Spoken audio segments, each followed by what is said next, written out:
রুশ ট্যাঙ্কের গর্জনে যখন কেঁপে উঠছে ইউক্রেনের পূর্বাঞ্চল, তখন হঠাৎই গোয়েন্দা তথ্য সরবরাহ বন্ধ করে দিল যুক্তরাষ্ট্র। মার্কিন প্রেসিডেন্ট ডোনাল্ড ট্রাম্পের আদেশে নেয়া এমন আকস্মিক সিদ্ধান্ত ইউক্রেনের সামরিক বাহিনীর জন্য হয়ে উঠবে চরম বিপর্যয়ের অশনি সংকেত।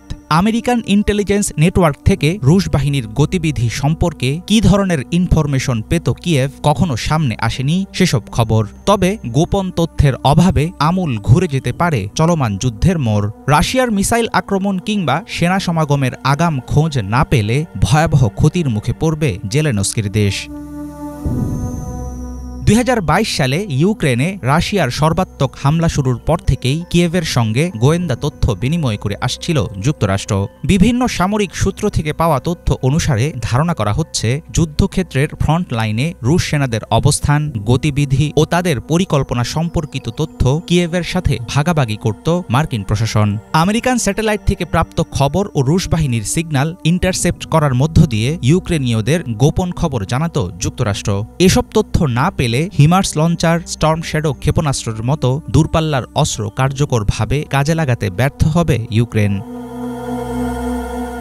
যুক্তরাষ্ট্রের গোয়েন্দা সহায়তা শুধুমাত্র যুদ্ধক্ষেত্রে ইউক্রেনকে সাহায্য করত, বিষয়টা সেরকম না, বরং বেসামরিক জানমালের নিরাপত্তার জন্যও এসব তথ্য ছিল খুবই প্রয়োজনীয়। দেশটির জাতীয় অবকাঠামো ও সাধারণ জনগণের জন্য হুমকি হতে পারে আগাম এমন তথ্যও পেত কিয়েভ। শত্রু বিমান হামলার অগ্রিম সতর্ক সংকেত ও মোবাইল ফোনের অ্যালার্টের মতো সেবাও নির্ভর করে যুক্তরাষ্ট্রের স্যাটেলাইটগুলোর উপর। রুশ বিমান ও ক্ষেপণাস্ত্র আকাশে উঠলেই এসব স্যাটেলাইট সাবধান করে দিত ইউক্রেনকে।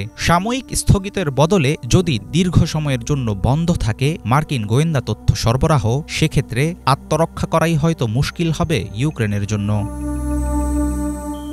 সামরিক সহায়তা ও গোয়েন্দা তথ্য দেয়া বন্ধ রেখে ইউক্রেনের উপর আসলে চাপ তৈরি করতে চাইছে যুক্তরাষ্ট্র। ইউক্রেন যদি যুক্তরাষ্ট্রের নেতৃত্বে পরিচালিত কূটনৈতিক প্রচেষ্টায় অংশগ্রহণে সম্মত হয়, তবে সামরিক সহায়তা পুনরায় শুরু হতে পারে। সম্প্রতি এমন মন্তব্য করেন মার্কিন জাতীয় নিরাপত্তা উপদেষ্টা মাইক ওয়ালটজ। আমেরিকার উচ্চ পর্যায়ের একজন কর্মকর্তার এই কথা থেকে বোঝা যাচ্ছে, চারদিক থেকে ইউক্রেনকে বশে আনতে চাইছেন ডোনাল্ড ট্রাম্প।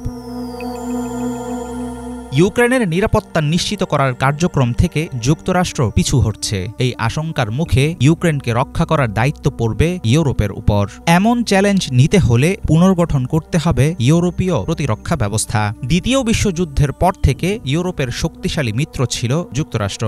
১৯৪৯ সালে পশ্চিমা সামরিক জোট ন্যাটো গঠনের মধ্য দিয়ে শুরু হয় রাশিয়া ও তার মিত্রদের ঠেকিয়ে রাখার কার্যক্রম। কিন্তু দ্বিতীয় মেয়াদে ক্ষমতায় বসে সবকিছু ক্রমেই পাল্টে দিচ্ছেন ডোনাল্ড ট্রাম্প। ইউক্রেনের প্রতিরক্ষা ইস্যু থেকে যুক্তরাষ্ট্র পুরোপুরি সরে আসলে কিয়েভের জন্য সামনে অপেক্ষা করছে কঠিন কোনো পরিণতি।